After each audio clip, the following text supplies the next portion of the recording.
Olá, olá! Hoje, neste vídeo, então, dando sequência sobre a nossa aula de aprendizado de máquina, a gente vai continuar uma segunda parte da aula anterior. A aula anterior a gente falou de aprendizado supervisionado. E aí, hoje, neste vídeo, vamos falar sobre as outras formas de aprendizado. No caso, focando em aprendizado não supervisionado e aprendizado por reforço. Vamos relembrar aqui. Nós temos aqui, então, a imagem que já foi apresentada no vídeo passado sobre aprendizado de máquinas, as divisões em problemas, né? Problema de aprendizado supervisionado, não supervisionado e por reforço. E aí nós aprofundamos e falamos sobre aprendizado supervisionado, regressão e classificação na semana anterior, no vídeo anterior. Agora, nós vamos aprofundar, começando, então, por aprendizado não supervisionado. Observa aí, gente, que o aprendizado supervisionado, ele se subdivide em dois tipos de problemas, né? Problemas de agrupamento e problemas de redução de dimensionalidade. Confesso para vocês que desses dois tipos de problemas, o usual, o mais comum, é o de agrupamento, tá? E a gente vai especificar mais sobre ele, mas é o mais usual. Então, voltando no slide, o que a gente tem aqui? Ó? Em agrupamento, embaixo aí, eu quero que vocês observem em agrupamentos agora. Onde são utilizados os agrupamentos? Onde são aplicados algoritmos de aprendizado de máquina para problemas de agrupamento? Em sistemas de recomendação. Quando em sistema de recomendação? Quando a ideia é agrupar clientes com gostos similares, filmes que são similares, agrupar músicas similares, isso no Spotify, no Deezer, no YouTube Music, né? Então, quando a ideia é agrupar por similaridade, coisas são semelhantes, usuários com o mesmo perfil de consumo, filmes similares para serem recomendados, músicas parecidas. Então, isso é um sistema de recomendação, costuma ser utilizado, aprendizado não supervisionado, no caso de agrupamento. Então, é importante ressaltar que o sistema de recomendação não usa só agrupamento, mas eu estou dando exemplo de onde pode ser utilizado. Esse nome agrupamento, obviamente, em português, é uma tradução. Em inglês, é clustering. Então, talvez vocês já tenham ouvido falar esse termo. Clustering é uma tradução que a gente usa em português, agrupamento.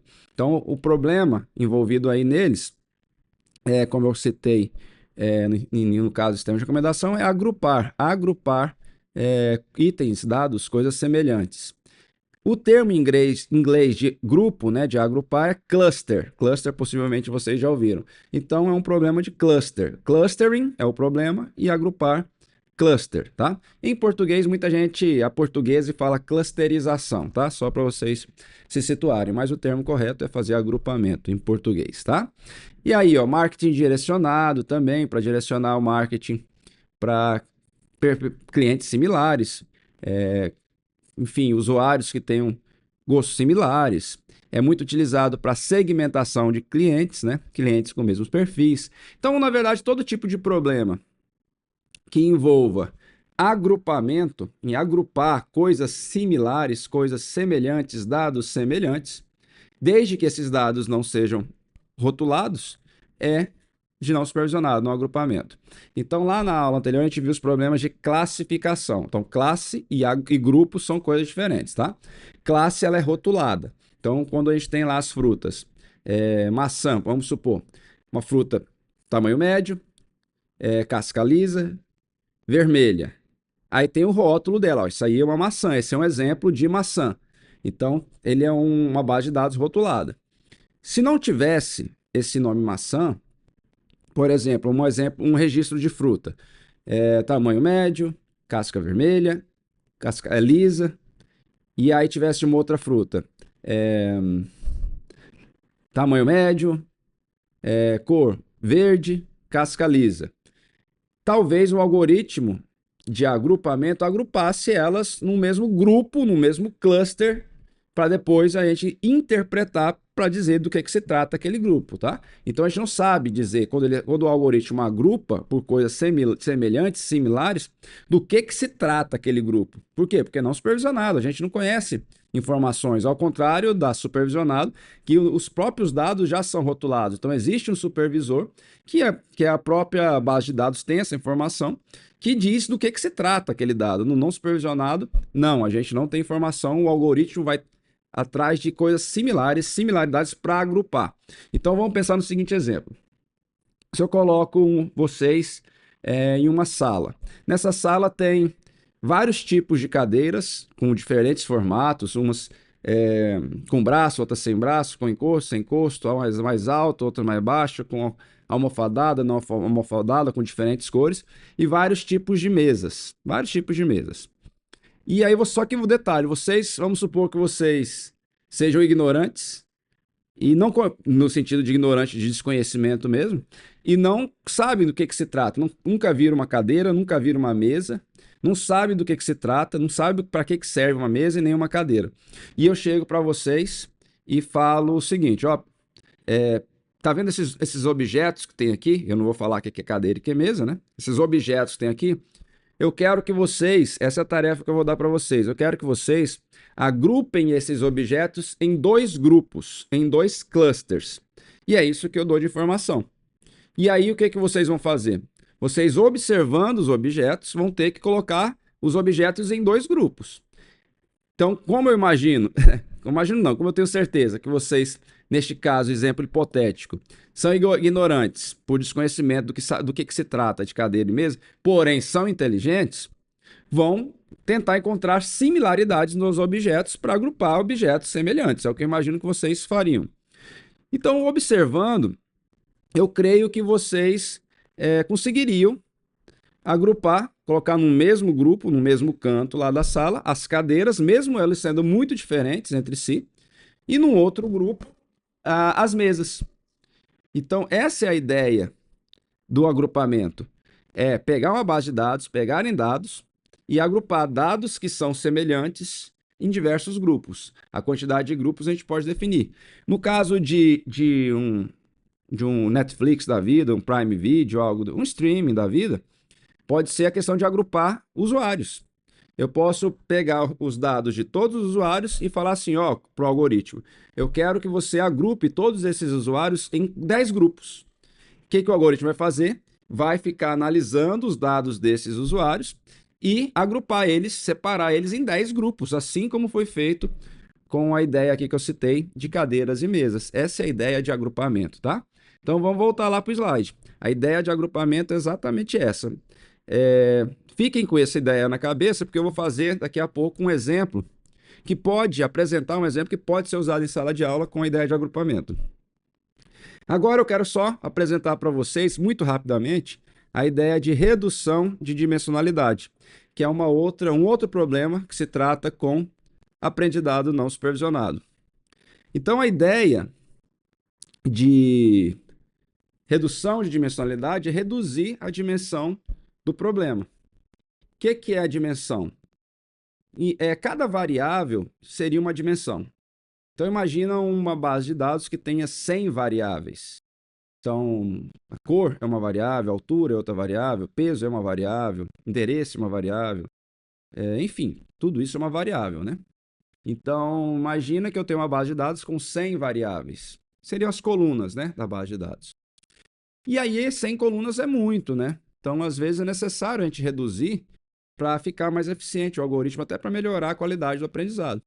Então, o que pode ser feito? Rodar um algoritmo de redução de dimensionalidade, aí vai depender do algoritmo, o que ele vai fazer, mas uma possibilidade, uma ideia de alguns dos algoritmos é identificar variáveis que são semelhantes por correlação, é um exemplo que pode ser feito, correlação estatística, mesmo lá da disciplina estatística, verificar dados, variáveis que são semelhantes, são fortemente correlacionados. Vamos supor que lá tenha 5 variáveis dessas 100 que são fortemente correlacionadas. Aí o algoritmo vai agrupar elas numa nova variável, numa nova, que é uma variável nova, que essa variável é resultante dessas 5. Ela sintetiza 5 variáveis em uma única. Então, isso é uma redução de mensalidade. Beleza, vamos voltar aqui para o slide. Deixa eu colocar meu rosto aqui. Bom, então vamos voltar para o agrupamento. O agrupamento, vamos fazer um exemplo aqui que possa, para vocês entenderem melhor o funcionamento do algoritmo por trás do agrupamento e como pode, e na sequência, tentar imaginar uma forma que possa ser utilizada em sala de aula. Bom, então olha só no exemplo aqui. Temos um exemplo aqui. Eu estou passando para vocês aqui a seguinte tarefa. Tem esses animais: pássaro, lagarto, tubarão, gato, ovelha, peixe, cachorro, sapo. Esses animais eu simplesmente falo para vocês: ó, pessoal, eu quero que vocês agrupem esses animais. Junte os animais em grupos. E ó, eu não estou dando para vocês a informação de quantos grupos eu quero nesse caso aqui, tá? Simplesmente falei isso. E aí pode ser que um aluno agrupe de uma forma, pode ser que um outro aluno ou aluna agrupe de outra forma, que dê resultados diferentes. Por quê? Porque isso depende do critério de similaridade. O que cada um está vendo de similar entre os dados, de semelhança, de similaridade entre os dados. Então, se vocês querem pensar mais um pouquinho, eu peço que vocês pausem o vídeo e observem e tentem separar em grupos, porque na sequência eu já vou apresentar formas de separar eles. Uma forma de separar é a forma que eu estou apresentando aqui, ó. Animais terrestres, animais aquáticos e animais anfíbios. Então, o que eu estou vendo similar aí, ó, tem animais que são terrestres, animais que são da água e animais que são da água e da terra. Essa é uma forma de agrupar. Grupei, nesse caso foi agrupado em 3 grupos, em 3 clusters. Uma outra forma seria, ó, 2 grupos, 2 clusters. Animais com pulmões, animais sem pulmões. Então, observe que o agrupamento depende de um critério de similaridade. Esse critério de similaridade precisa ser passado para o algoritmo, tá? Então, aqui a ideia realmente é de simular um mau funcionamento no algoritmo de agrupamento. Um algoritmo de agrupamento muito usual que poderia ser pensado parecido com o deste exemplo é o Camins, tá? A gente precisaria passar um critério de similaridade, geralmente é uma distância, uma medida de distância, e aí, de acordo com o critério de similaridade, o algoritmo iria agrupar esses dados. Então, vai depender do critério de similaridade. A gente precisa, a priori, meio que estabelecer qual critério vai ser utilizado de similaridade para que o algoritmo possa fazer o agrupamento. E a quantidade de grupos você pode definir, ou tem algumas formas de rodar o algoritmo para que ele encontre a melhor composição, a melhor quantidade de grupos para os dados que se tem, de acordo com o critério de similaridade que está sendo utilizado, tá? Agora eu vou fazer é uma brincadeira de certa forma, mas outra similaridade, né? Um problema de similaridade muito parecido com o anterior. Vamos lá para o slide. Olha aí, gente. Agora eu estou apresentando para vocês 10 imagens e pedindo para vocês. Vamos agrupar essas imagens? Não estou dando o critério de similaridade também e nem a quantidade de grupos. E aí? Vamos agrupar essas imagens aí? Como é que vocês agruparam essas imagens? Olha aí, claro, dá para agrupar dessa forma, né? As pessoas e os cachorros, as pessoas e os animais, 2 grupos. O grupo das pessoas, que está em cima, e o grupo dos animais, que está embaixo. E aí eu pergunto, existe uma outra forma de agrupar isso? Será que alguém agruparia dessa forma? Deixa eu tirar meu rosto daqui. Aqui. E aí, gente? Vocês concordam que poderia ser um critério de similaridade, esse critério? Nesse caso agora, 5 grupos? Então, olha só. É uma brincadeira, mas é uma brincadeira acho que funciona bem como exemplo ilustrativo, né? Depende do critério de similaridade que a gente está utilizando. Então, o critério de similaridade é muito importante. A medida de similaridade que está sendo utilizada no algoritmo é muito importante para definir o resultado que vai se obter, tá? Então, é só que fique atento isso. Vamos avançar. Bom, agora vamos fazer um exemplo de como utilizar em sala de aula. Vamos dar uma ideia de como utilizar em sala de aula para trabalhar com os alunos a ideia de aprendizado não supervisionado por agrupamento, né? Por similaridade. Então, eu pensei num exemplo aqui. Vamos lá conversar sobre ele. Está escrito exemplo 2, porque eu estou chamando de exemplo 1 o que foi supervisionado, tá? Do vídeo anterior. Na verdade, então, é continuação. Seria, essa numeração é só para dizer, ó, exemplo 1 é supervisionado, 2 não supervisionado, 3 por reforço. Então, vamos lá. O exemplo aí de como utilizar em sala de aula. Agrupamento por similaridade, simulação de aprendizado não supervisionado. Então, a ideia, por exemplo, dar um conjunto de imagens, de cartões com imagens, pode ser até as frutas, mas é melhor, de repente, imagens é mais fácil, né? Para trabalhar em sala de aula. Com imagens variadas, vários tipos de imagens. E pedir que os alunos agrupem pelo que eles achem parecido. Então, pode dar um monte de imagem lá. Um monte de imagem, diferentes formas, diferente. E falar para eles, agrupem aí, como a gente estava fazendo agora há pouco com os animais ali. Pode ser uma imagem só de animais, em vez de colocar aqueles nomes de animais que eu apresentei agora há pouco, coloque as fotos dos animais. Pode ser de frutas, pode ser de outras coisas, de casas, de construções, paisagens. Claro, vai depender da faixa etária dos alunos, porque os alunos, as crianças menores, pode ser algo mais lúdico, de repente desenho animado, enfim. Mas enfim, dá um conjunto de cartões com imagens variadas e pedir para eles agruparem pelo que eles acharem parecido. Pode deixar aberto a quantidade de grupos ou estabelecer, ó, separe em 2 grupos, em 3 grupos os cartões, tá? Depois, comparar os agrupamentos de cada grupo da sala e discutir que não existe uma única resposta correta, assim como é no agrupamento, no clustering.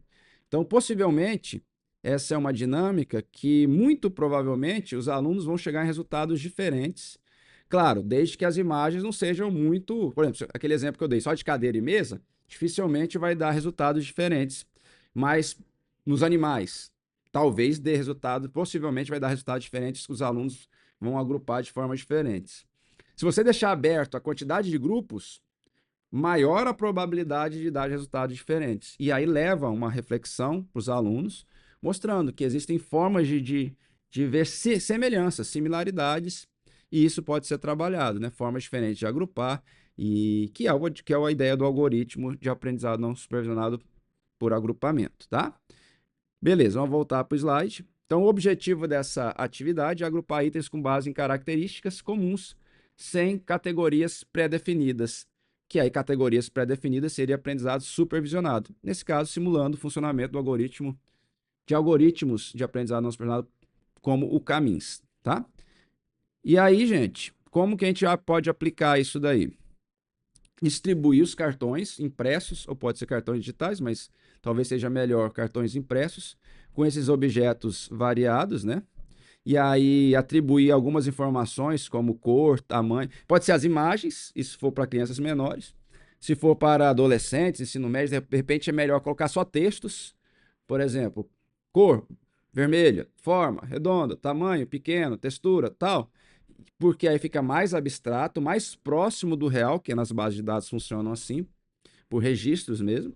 E aí pedir para eles agruparem. Crianças menores pode ser por imagens, como a gente fez para ilustrar os exemplos anteriores. Aí separa os alunos em grupos, né? Pode ser grupo de 3 alunos, grupo de 4 alunos, vai depender do tamanho da turma, né? E do tempo, da forma que você quer conduzir essa dinâmica em sala de aula. Aí pede para os alunos eles agruparem os cartões com as informações, imagens ou os dados que eles acharem mais parecidos, né? Em grupos, né? E pede na sequência para eles nomear os grupos dos cartões, tá? Não é o grupo de alunos. Nomear o grupo dos cartões que eles separaram, né? Então, por exemplo, as frutas pequenas roxas. Eles vão dar um nome para esse grupo. As frutas laranjas grandes. Vão dar Enfim, ele pede para eles dar um nome. Possivelmente vai ter diferentes nomes para grupos semelhantes. Isso é interessante como uma dinâmica de funcionamento dessa atividade. E aí, na sequência, uma vez que eles fizeram isso, a ideia é socializar as soluções de cada grupo de alunos, para que os demais alunos percebam outras nuances do problema, né, da solução, de similaridade, de como é interpretado o resultado, tá? Então, isso é interessante para essa atividade. E aí, pode tentar, na sequência, refazer os agrupamentos, mudando algumas informações, alguns pesos colocando, por exemplo, ó, pessoal, a cor vale mais do que a forma.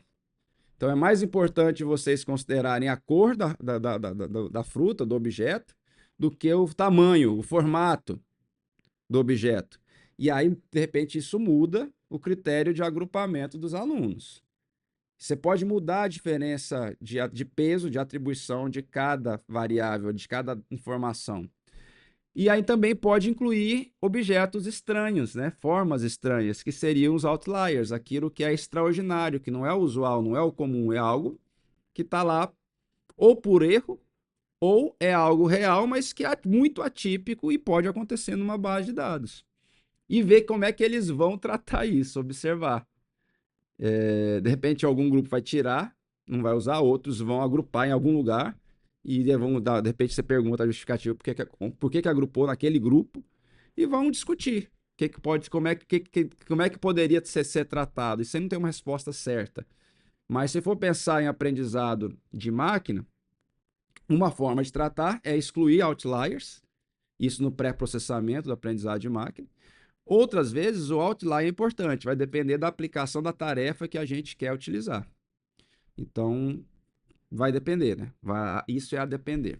É claro que o outlier, se for um erro, ele tem que ser excluído. Aí tem que descobrir, para descobrir que é um erro, tem que ser analisado com mais critério. Se não for o erro, você pode utilizar ou pode excluir, vai depender do tipo de aplicação que se quer utilizar, tá? Aplicar o algoritmo. Deixa eu voltar para o slide. E aí discutir um final dessa dinâmica, dessa atividade. Isso vai demandar um tempinho da aula e funciona bem, tá, gente? É uma dinâmica que os alunos, isso pode ser repetido em diferentes aulas, tá? Mudando, obviamente, os cartões, de repente, numa aula só, sem tratar peso, outra aula tratando com diferentes pesos, de repente, depois inclui outliers e vai. É uma dinâmica que pode funcionar bem, tá? Então, esse é um exemplo. Vamos avançar agora para o aprendizado por reforço, né? A gente já falou de aprendizado supervisionado no vídeo da semana anterior, não supervisionado agora, e vamos entrar em aprendizado por reforço. No aprendizado por reforço, a ideia é que quando de aplicar para o algoritmo, para o sistema computacional aprender, quando não há dados. Então não tem uma base de dados. Ao contrário do supervisionado e não supervisionado, no aprendizado por reforço, não tem uma base de dados, ou se tem muitos poucos dados a respeito do problema que se quer solucionar. E aí a gente aplica aprendizado por reforço. A ideia do aprendizado por reforço é mais ou menos a forma mais comum de nós aprendermos. É na base de tentativa e erro. Então a gente tenta resolver um problema, errou, toma uma punição, acertou, ganha uma recompensa. A gente faz uma outra forma e faz uma solução ainda melhor, uma recompensa melhor. Isso que acontece no dia a dia. A gente não necessariamente alguém ensina tudo para a gente. E às vezes a gente tem na tentativa e erro. A gente faz algo que funcionou e a gente repete aquilo porque funcionou. De repente, alguma vez a gente faz um pouquinho diferente e foi melhor o resultado e aprende aquela forma é melhor. No aprendizado por reforço dessa forma. Então imagina a gente lá, viu um fogo, não sabe do que se trata, enfia a mão, queimou, espera-se que no máximo faça esse procedimento mais uma vez. Queimar a mão, nunca mais você coloque a mão no fogo. Ninguém te ensinou isso, mas o ambiente te ensina isso. E isso acontece em sistemas computacionais.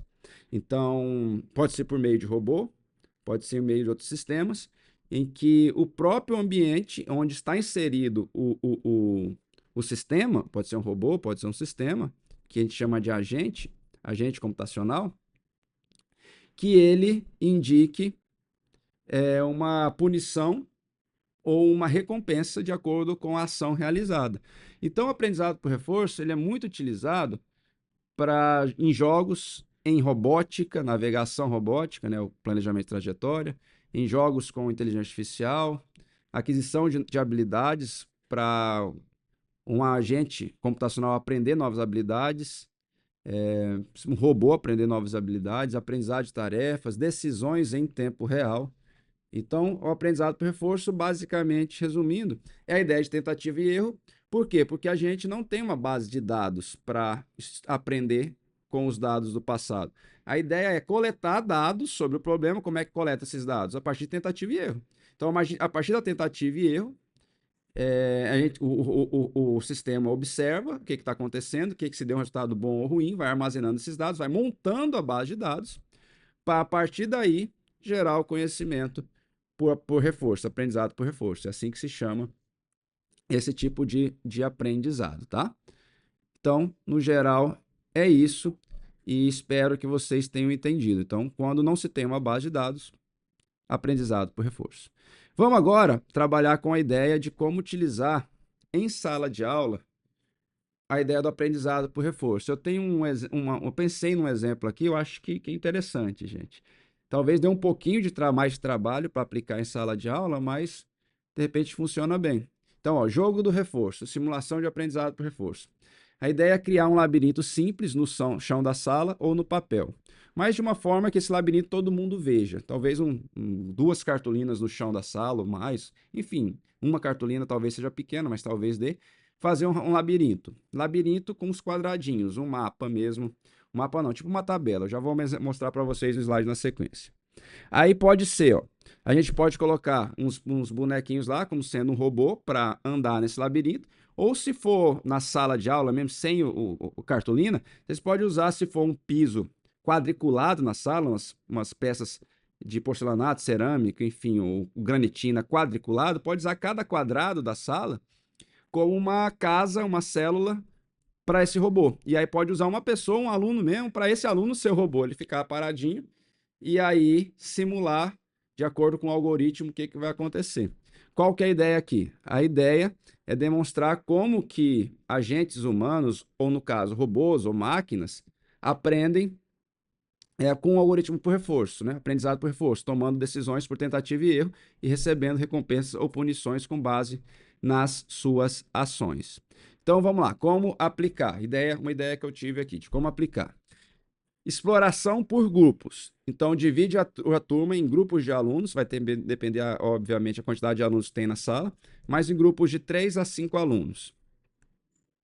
Cada grupo recebe o labirinto idêntico ao que tem lá na sala, ao que foi apresentado, que foi montado anteriormente, e um robô, pode ser um bonequinho de papel ou um bonequinho de algum jogo que se tenha, enfim, pode ser um apontador, enfim, alguma coisa que simule um robozinho pequenininho. Que aí esse robô vai ter que fazer movimentos aleatórios. Então a gente vai dizer, ó, são 4 ações possíveis para o robô realizar. Para cima, movimentar para cima no labirinto, para baixo, para a direita ou para a esquerda. E aí como é que faz esses movimentos aleatórios? Pode colocar 4 papéis, né? Cima, baixo, direita, esquerda e sortear. Uma outra possibilidade que pode ser feita é usar um dado. Cada grupo recebe um dado, joga o dado. Você pode estabelecer assim, ó. Se sair 1 no dado é para cima, se sair 2 é para baixo, se sair 3 direita, se sair o valor número 4 esquerda. Se sair 5 ou 6 não é nada, joga o dado de novo. É uma possibilidade de criar aleatoriedade. Ou, de repente, num celular, mandar sortear, num aplicativo de sorteio, um número de 1 a 4 aí. E aí estabelece o seguinte, para cada ação, cada movimento, a gente vai dar uma recompensa ou uma punição. Ó, o valor vai dar 1 ponto, aumentar em 1 unidade se o passo for bom. O que é um passo bom? O robô se aproxima do destino. O que é se aproxima do destino? Ficar mais perto do destino. Tem a origem, de onde ele sai, o destino onde tem que chegar. Se esse movimento deixou ele um pouco mais perto do destino, dá mais 1, acrescenta mais 1, é como se fosse uma recompensa. Se o movimento levou o robô para ficar um pouco mais distante do objetivo, a gente coloca, ou foi um movimento inválido, ou seja, saiu do labirinto, bateu numa parede, também dá menos 1. E aí a gente vai fazer as anotações. Então, movimento que aproxima do destino, mais 1, movimento inválido, ou que fica mais longe do destino, menos 1. Então, cada grupo vai montar uma tabela para eles registrarem o que está acontecendo, contabilizando pontos por célula do labirinto. Como assim? Ó, por exemplo, aqui seria um exemplo do labirinto. É um labirinto aí com 5 linhas e 5 colunas. Essa coluna C, que está tudo preto, é como se fosse uma parede e que o robozinho não pode passar, intransponível. Então, o robozinho está na célula 1. existe a célula A2, A3, A4, A5, a célula B1, B2, B3, B4, B5 e assim por diante. Qual é a ideia aqui, gente? Ó, deixa eu tirar meu rosto. Aqui. Então, a esquerda é o labirinto que eles vão simular. À direita vai ser a tabela de registro deles, onde eles vão registrar o que está acontecendo, as recompensas e punições por célula. Então, ó, cada célula tem lá o movimento, a ação para fazer para cima, baixo, esquerda, direita, e tudo está zerado. Em cada célula está zerado. Então, ó, o robô está começando na célula A1 e ele tem que ir para a célula E4. Então, ó, vamos supor que jogou lá o dado ou sorteou um papelzinho, e o robô está na célula A1. E lá no papelzinho saiu. Opa, desculpa. Aqui. Saiu para ele fazer o movimento à direita. Então, o robô faz o movimento à direita. Ó, observe no labirinto da esquerda que o robozinho se movimentou da célula A1 para a B1. Ele fez o movimento à direita. E na tabela de registros do grupo que está fazendo essa simulação, lá na célula A1, correspondente à célula A1, está anotado, está na cor laranja. Anota lá, ó, direita mais 1. Por quê? Porque ele ficou um pouco mais próximo do alvo do que estava anteriormente, do alvo do destino, né? Do destino que estava anteriormente. Então, se está na célula A1 e movimenta à direita, que foi o que fez, ele ficou mais próximo do destino. Então, se está naquela célula e se movimentar à direita, recebe mais 1. É um movimento bom para aquela célula. E aí, isso é feito até que o robô chegue na célula de destino. Então, ó, ele está lá agora na B1. Vamos supor que jogou o dado ou sorteou e aí sai o movimento para ir para baixo. Então, ele vai para baixo, o robô. E aí na célula, ó, correspondente à célula que ele estava, que é a B1, que está na cor laranja, o movimento para baixo é um movimento bom, que se aproxima do destino, então recebe mais 1. Vamos na sequência de novo, ó. De novo, deu para baixo. Mesma coisa, ele estava na célula B2, passou para B3 com o movimento para baixo. Na tabela de registro, onde estava B2, o movimento para baixo é bom. Foi mais 1. Por que é bom? Porque ele ficou mais próximo do destino. Aí, ó, vamos fazer de novo um outro movimento. Vamos sortear. E nesse caso, sorteou para cima. O que acontece? Ele saiu da célula B3 e voltou para a célula B2. Ou seja, ficou mais distante do alvo do destino. Então, na célula B3, que era onde ele estava, se sair o movimento de executar uma ação para ir para cima, aí é menos 1. É uma punição, não é um movimento bom para a célula B3 e para cima, ok? E isso a gente continua repetindo, ó. Tá na B2, fez o movimento, sorteou o movimento à esquerda, também a esquerda não é bom, porque está indo ficar mais distante do destino. Então, na tabela de registro, a célula B2, se o movimento for fazer à esquerda, não é bom, é menos 1, tá? E aí a gente preenche essa célula.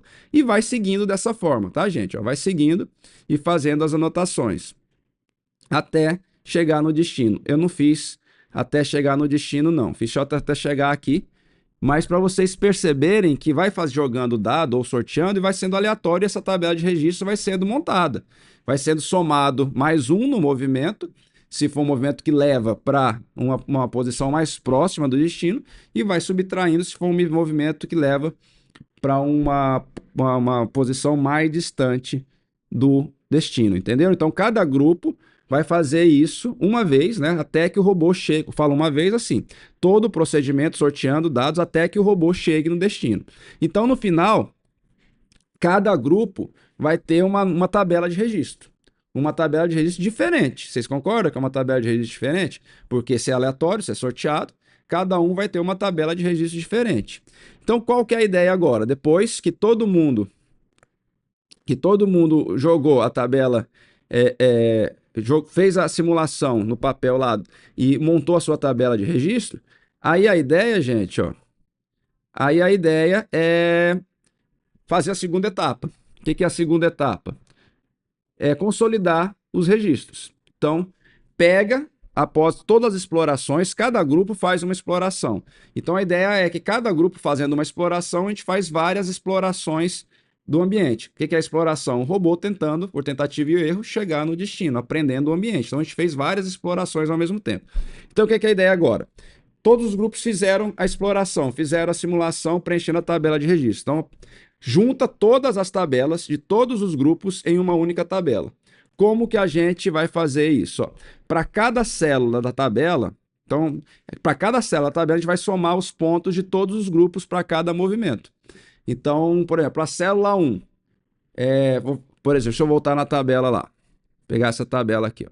Por exemplo, a célula A1, o movimento para cima, soma de todos os grupos. O que que deu lá? A célula 1, movimento para baixo, soma de todos os grupos. Célula A1, o movimento para a esquerda, soma todos os grupos, o movimento da esquerda.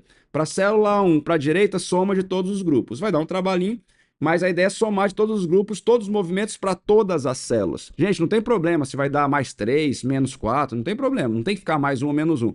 Tá ficando menos 1, mais 1, que a gente executou só uma vez em cada célula, tá indo ali, mas se passar várias vezes na mesma célula, com o mesmo movimento sorteado, não tem problema, pode dar mais 2, mais 3, mais 4, não tem problema. Quando for somar, de fato vai acontecer isso. E aí, depois, o que a gente vai fazer? Depois que a gente somar tudo, a gente consolida todas essas explorações dos grupos em uma única tabela. E aí, agora, a ideia é de fazer o teste final para ver se o robô aprendeu alguma coisa. Como é que a gente faz isso? Ó, o robô, então, vai percorrer o labirinto sozinho. Como que ele vai percorrer sozinho? Seguindo o caminho com maior pontuação da tabela consolidada. Então, ele vai começar na célula 1 e lá vai dizer, ó, daqueles 4 movimentos, qual que tem a maior pontuação? É para baixo, para cima, direita ou esquerda? Aí ele vai fazer o movimento. Na tabela, na célula a seguir, qual que movimento, qual ação tem a maior pontuação? Resultante da soma de todas as tabelas. Aí ele vai seguir. Então a ideia é fazer o robô seguir os movimentos, as ações de cada célula que tem maior pontuação, para verificar se vai chegar no destino. Possivelmente ele vai chegar no destino. Então isso é para mostrar para os alunos a ideia de aprendizado por reforço. Que cada grupo executou uma exploração de tentativa e erro. E após várias explorações, ou seja, cada grupo fez uma exploração, se tiverem 10 grupos, foram 10 explorações. O robô vai ter aprendido alguma coisa. Quanto mais explorações tiver, melhor vai ser. É esperado que melhor seja o aprendizado do robô. Então, se cada grupo realizar de novo uma nova etapa de exploração, você pode fazer isso, ó, terminou a exploração, junta tudo e vê o que vai acontecer para o robô. Ah, vamos fazer de novo, gente? Aí vocês pegam, a partir das tabelas que eles tinham, pega a tal nova tabela consolidada, não. Não, nesse caso é fazer uma nova tabela mesmo de registro, é uma nova exploração, né? E aí, manda eles explorarem de novo lá. E depois soma tudo de novo. E vamos ver se melhorou o resultado. Isso aí não é bem exatamente fiel ao algoritmo, mas tem a ideia bastante próxima de como funciona um algoritmo de aprendizado por reforço. E isso é uma dinâmica que pode funcionar bem. Os alunos vão se engajar e dar a ideia de aprendizado por reforço. E dá para mudar a temática. No Halloween faz algo temático Halloween, muda um pouquinho, o labirinto pode ser diferente. Você pode fazer uma vez no papel, outra vez na sala de aula. Enfim, usar a criatividade para explorar e trabalhar isso com os alunos, tá? Então, eu espero que vocês tenham entendido a ideia de aprendizado de máquina, em geral, que tem aprendizado supervisionado, não supervisionado por reforço, a ideia de como funcionam os algoritmos, os principais termos associados a cada um desses tipos de aprendizado e ter uma ideia de como trabalhar isso em sala de aula. Ok? Espero que tenha sido proveitoso esse conteúdo e a gente se vê no próximo vídeo da próxima semana. Valeu, até!